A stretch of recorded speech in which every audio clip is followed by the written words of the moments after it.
Episode 2! Our quest is far from over. Now, it's been 8 months since we first warned you about Denny's deceptive practice of calling themselves Canada's Diner up north, despite previously being labeled as America's Diner down here in the States. Pick a side, Denny's. We're at war. I assume. Now, Denny's has yet to address their lie, but I won't back down. This is literally the best use of my time. Get that out of here! Today, we will be continuing our thorough mission as we uncover, diner by diner, pancake by pancake, who truly deserves to hold the title of America's Diner.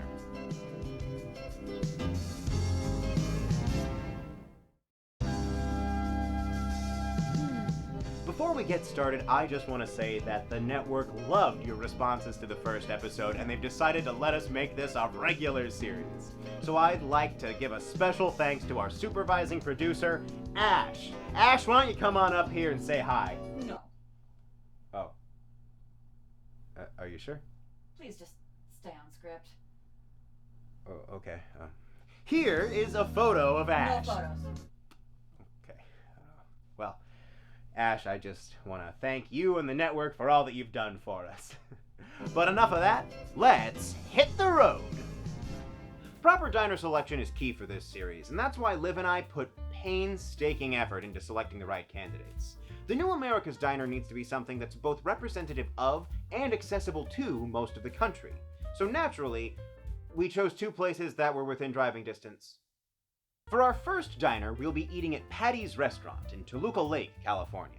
Patys was founded in the 1960s and is probably most well known for their green room, a dining area in the back where many Hollywood deals have been signed over the years. And for a diner with this much history, we thought it was important, nay, necessary, to understand classic diner lingo. Alright, let's test your knowledge. I've got 55 phrases to get you started with diner lingo. 55? There's that many? There's that many on this list alone. Okay. An Adam's Ale, or a City Juice. An Adam's Ale? Is that like a poached egg and a beer? It's known as 3 names: an Adam's Ale, City Juice, or Dog Soup. Dog soup? City Juice? Is that like, I'm gonna say Tabasco mixed with OJ? You want another hint? What is it? Yeah, okay. Think like Old West. What would it be? What would city folk be ordering in the Old West? What would city folk be ordering in the Old West? What is it, like a really light beer? Is it just another name for Schlitz? Nope. Give up? Coffee with a lot of cream. No. Okay, what is it? Water. City Juice. City Juice. Actually, another name they have for milk other than moo juice or cow juice is Sweet Alice. Sweet Alice? Sweet Alice. That takes more time to say than milk. Drag one through Georgia. Oh, does that mean you cover it in like peach compote? No. Oh. I thought it was very smart there for a second. I'll give you a hint. It's a Coca-Cola, but what are you doing to it? Oh, Georgia, because Coca-Cola. You put ice cream in it? Close. You put peaches in it? Close. You put... What else do they have in Georgia besides Coca-Cola and peaches? It's the 2 things I can name about Georgia. Coca-Cola with chocolate syrup. Oh. That sounds pretty good. I could go for one of those. Heart attack on rack. Heart attack on rack? Yep. Maybe a rack's like bacon? Is it like bacon and sausage on a patty? Simpler. Simpler. A burger with an egg cracked on top of it. Simpler. A burger? Simpler. Patty? Biscuits and gravy. Oh, really? Biscuits and gravy? It's a heart attack on rack. Okay. Hemorrhage. Are all of these just medical terms? Yeah, no, give me a C-section. We continued our trek down the 134 until we were struck by the most beautiful thing you could possibly see this early in the year. A sign for Halloween Town. The prospect of visiting a Halloween store before September took hold of our minds and immediately steered us off course. Halloween Town? Halloween Town? Halloween Town! Halloween Town! Halloween Town! Halloween Town. This feels familiar. You might remember our run-in with those wretched charlatans over at Halloween City during the first episode, but this time we were in luck because Halloween Town is open all year round. That's the American dream in action right there. We could go Halloween shopping, and it was just any old Tuesday. No!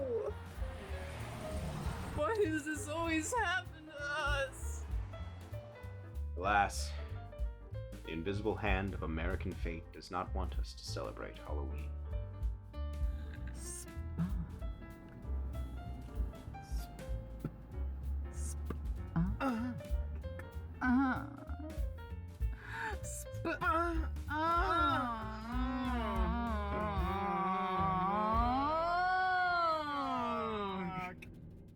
And so we made it to Patys. You may have noticed that Patys is spelled with only one T. The official story there is that the first owner initially purchased the property when it was a restaurant called Gabby's, and she could only afford to change 2 letters on the sign.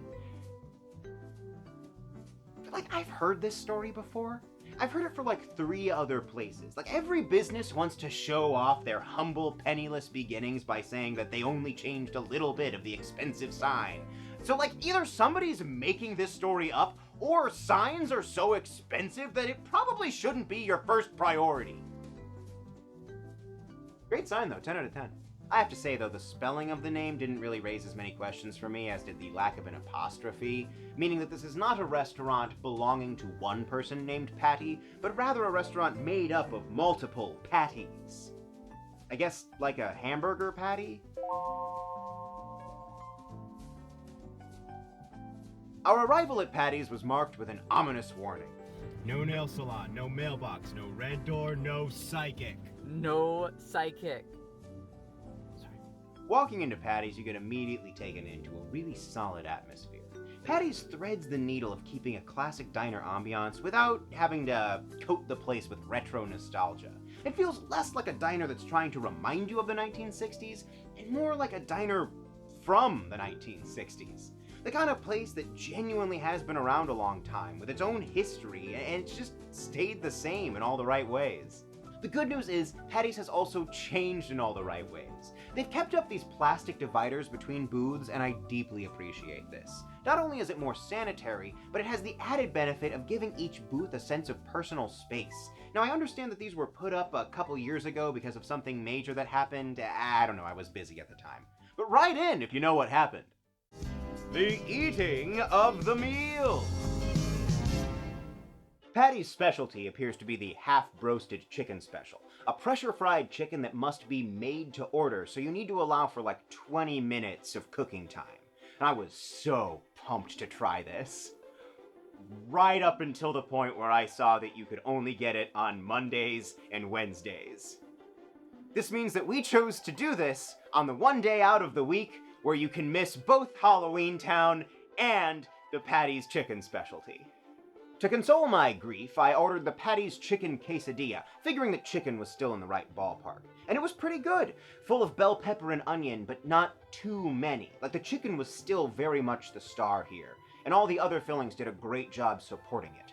The coffee was also really good, a little watery, but not bad, which is really the exact amount of mediocrity I expect from a diner coffee, so bravo!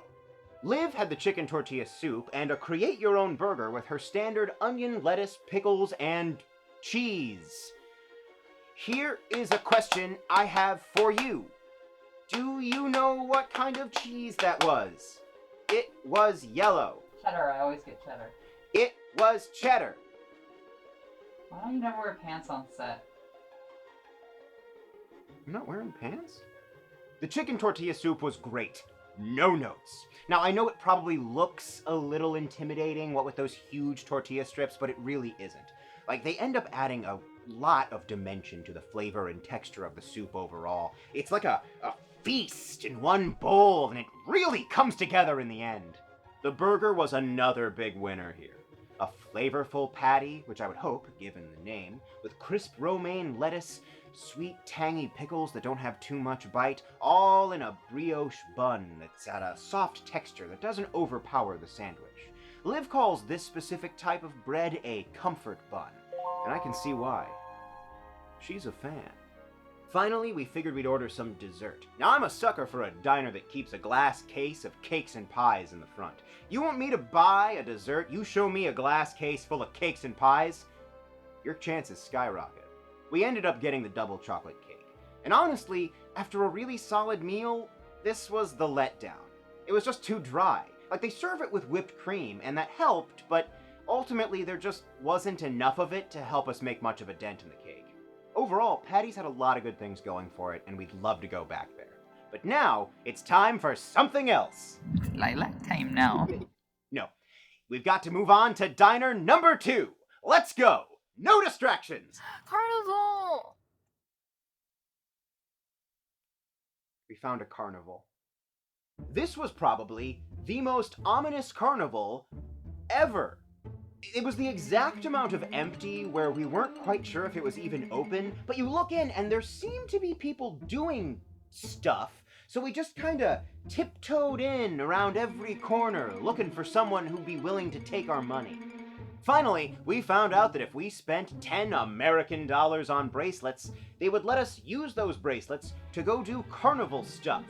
We decided to do the creepy castle because, despite the name, it was less creepy than the surrounding carnival.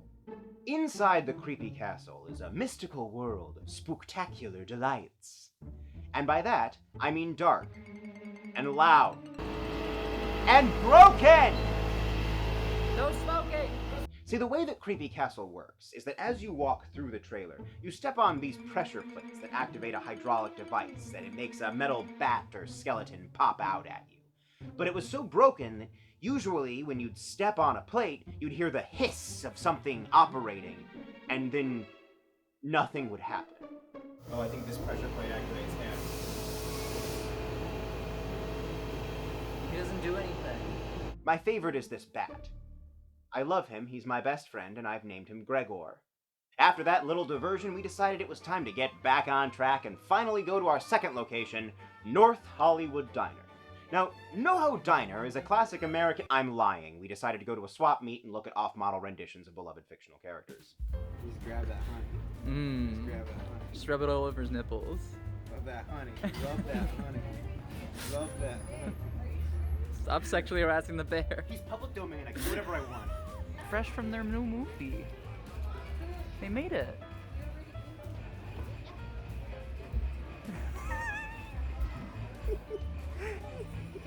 Help me. Help him. The little nose is sending me. The Yeah. tiny little nose. It's the Street Fighter characters. Who's your favorite Street Fighter? Marge. Mine's Lisa. Tom's Burgers. Tom's Burgers with the American flag. It's Tom's Burgers. I think there's a sex dungeon around here somewhere. We should try that. Yeah. Yeah! Yeah. Yeah! Sex, sex, sex, sex, sex, sex, sex.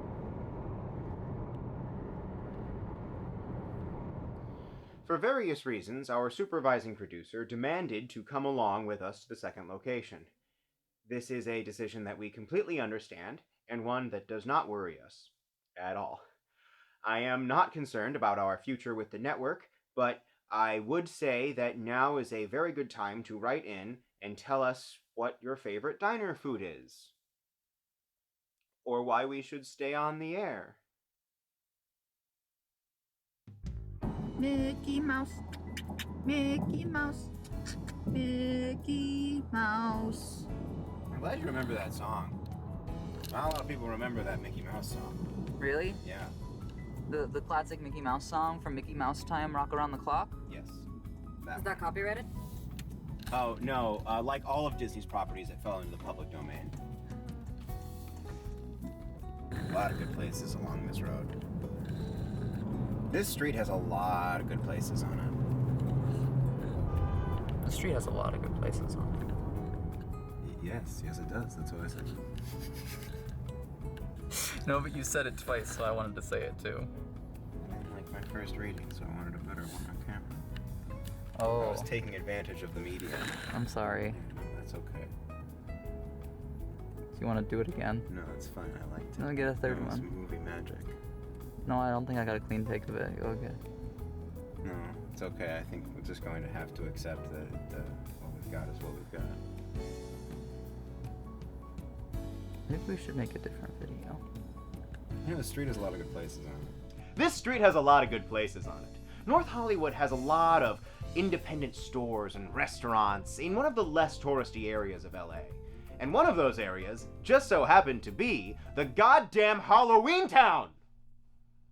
We got in! We did it. Halloween Town is genuinely a fun place to go. I mean, it's themed top to bottom with props and decorations, and it really feels like you've stepped into a spooky oasis. They've got movie posters, costumes, skeletons, lots of skeletons. And as a skeleton enthusiast myself, I'm a big fan. Really everywhere you turn in here, it's just more cool stuff.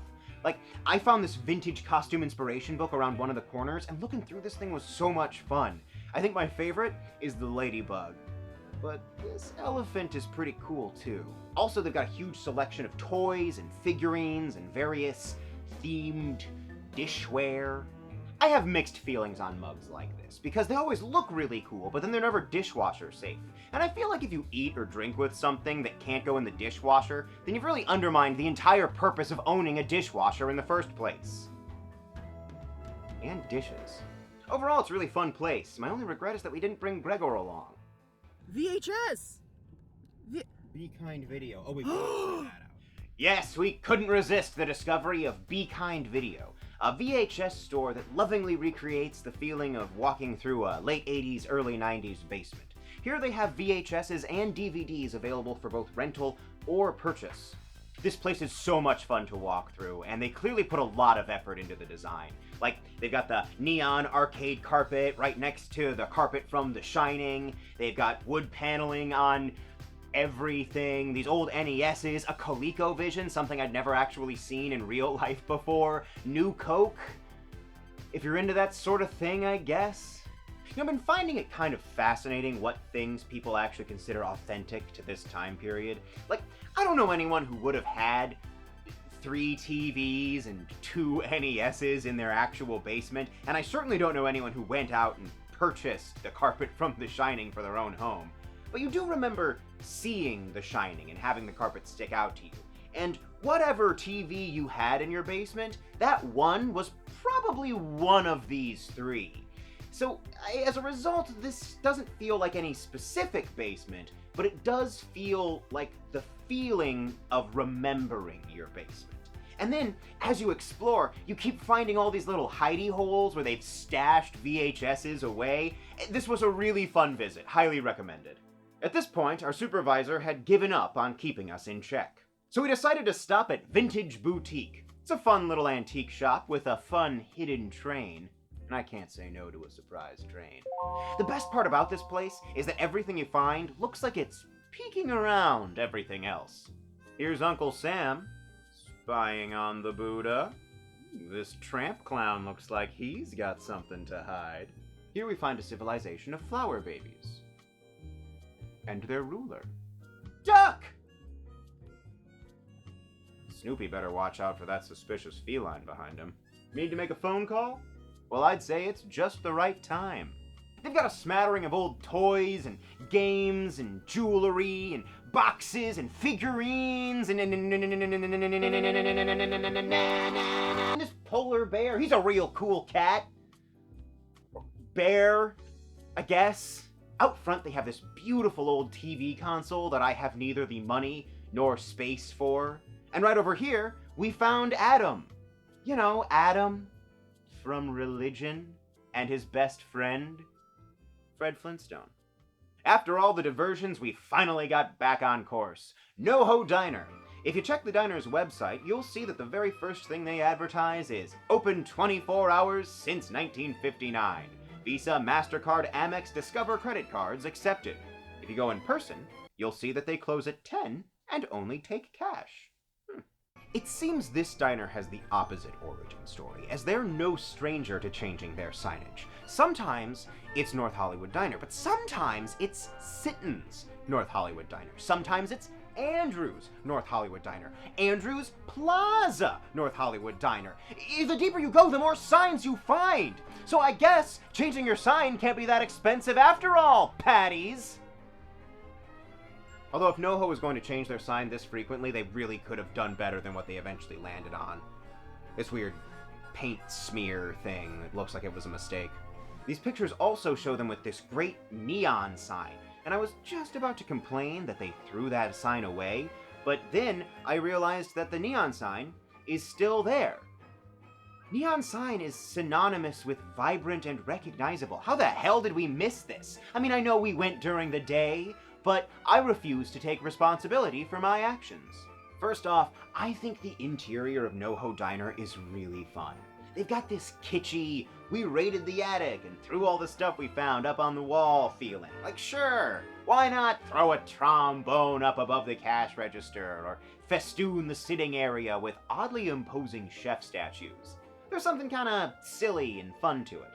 On top of that, they were playing these smooth jazz tracks all the time that we were there, and I really appreciate this personal touch. It helps give the space a very specific, laid-back coffee house feeling. It's a level of atmosphere you really don't see all that often these days. Do you want to eat in the quasi-indoor-outdoor patio area accompanied by stained glass pandas and long, inscrutable string instruments? Of course you do. Everyone does. It's number one on the list of things I want to do before we're canceled. Unfortunately, we were not seated in the world's greatest panda party room. We were seated next to the cracked window.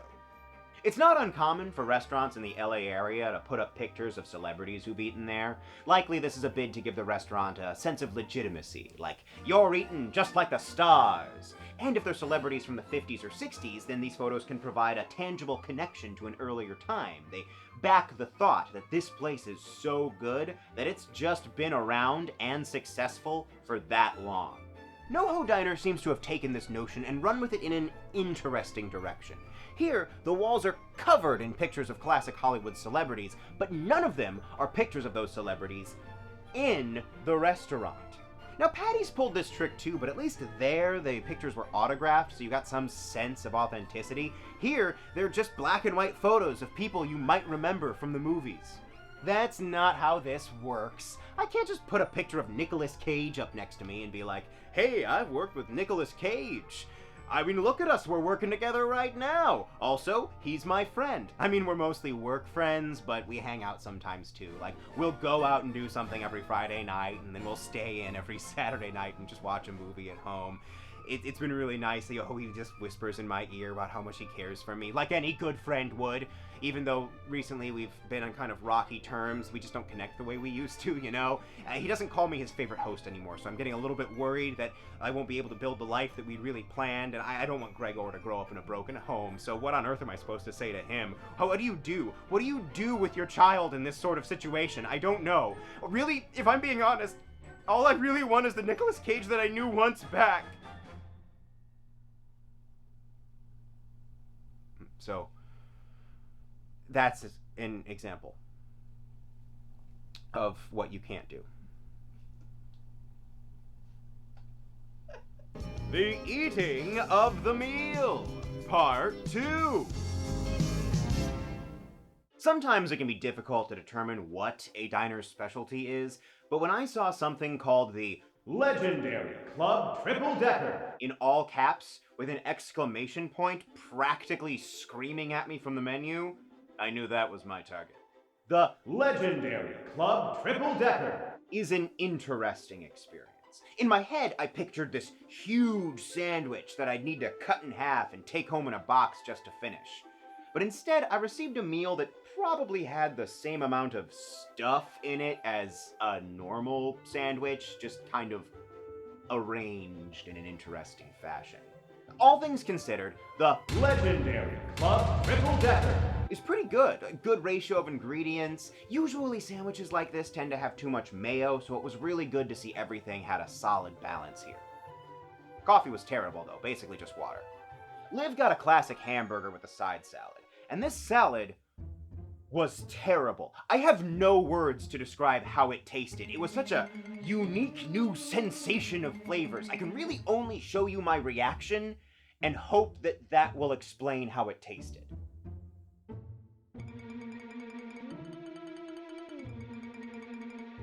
The best I can come up with is that it was really sour, like somehow the flavor of a lemon had found its way into the shape and texture of a salad. I almost recommend going there and getting this just so you can share my frame of reference. Granted, I don't know if your salad will be the same. Ours might have had a special flavor that came from the spider we found in it. I want to make it very clear that the spider is not an indicator that this restaurant is dirty or anything. Bugs are everywhere, even the cleanest places get them. It happens, it's no big deal. But still, the feeling of finding a spider in your salad isn't a great one. Like, what if I ate him? I don't want to hurt him. Spiders are our friends. Like bats. R.I.P. Gregor. Miss you, buddy. Liv's Burger, on the other hand, has a more interesting story. Really good beef patty on just a terrible, overly bready bun that eventually fell apart in her hands. And I think this is indicative that they had a talented staff that really hadn't been given the resources they need. Like, whoever they've got cooking in the back really knows what they're doing, but they need to actually be working with ingredients that let their talents shine. Take Ash's meal, for example. He had a waffle breakfast, and he had great things to say about his meal, like his eggs were cooked to a perfect over-medium, something that diners screw up all the time, but they were under-seasoned, and like they were trying to use their spices sparingly. And his waffle had this crispy, crunchy, golden brown sort of feeling to it, but it was also really flat, and missing that classic waffle fluffiness, which, again, is probably more on the ingredients than the cook. This place just feels like it's really underutilizing its staff. Like, we had a great waiter, too. She was nice, she helped with the order, she checked in on us regularly, but, like, not too much. It just feels like the employees here are fighting an uphill battle.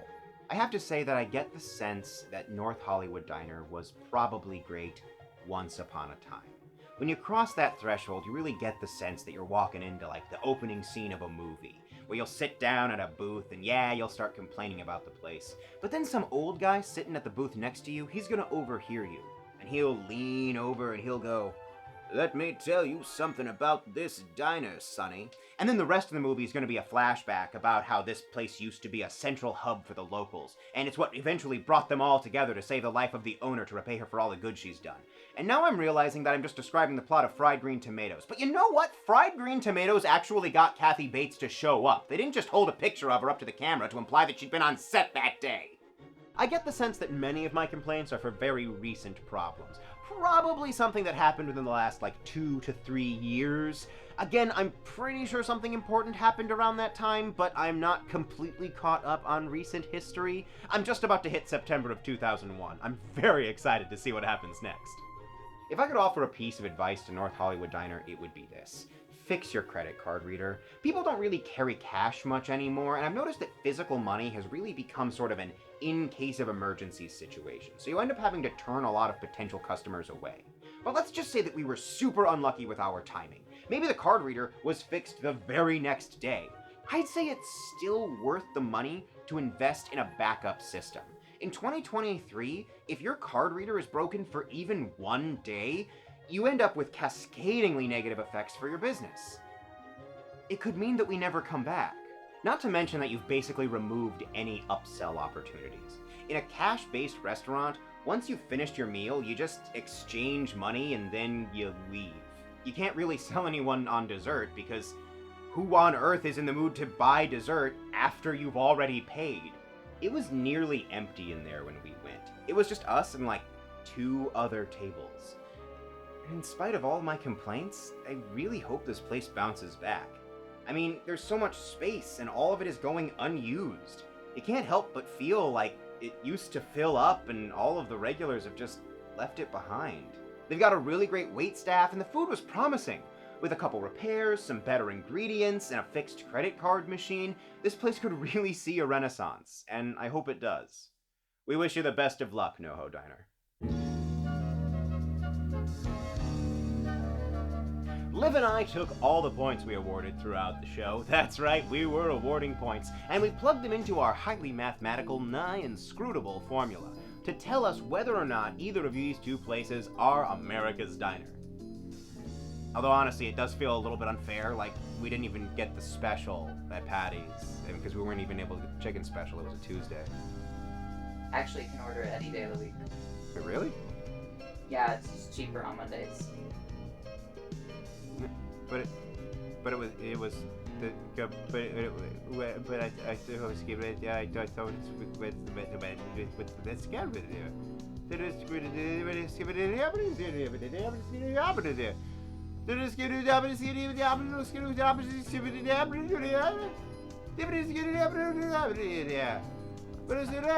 But it was scared, but he was so but it's gonna be scared. It's okay. Do it, it's scared. Let's just Do it, I know. Scooby-Doo. I know. Scooby-Doo. Scooby-Doo. Scooby-Doo. Where are you? Yeah. Thank you for being here for me. It's okay. Thank you. We went back to Patty's. The chicken sucks. Get a burger instead. Okay. Just don't get the chicken. Okay. Why didn't you tell me I wasn't wearing pants? I'm sorry. And the final score is... Thank you. Halloween Town, Patys Restaurant, and Be Kind Video make for a really fun day out. But don't order the roasted chicken because it actually sucks out of 10. And with the last burger flipped and the final coffee poured, that's it for this episode of the New America's Diner. Thank you for tuning into our program today. Please let me know if you like that half-roasted chicken special from Patty's. I am really curious about your opinion. Until the next crack in the case, I'm legally not allowed to tell you who I am. Good night.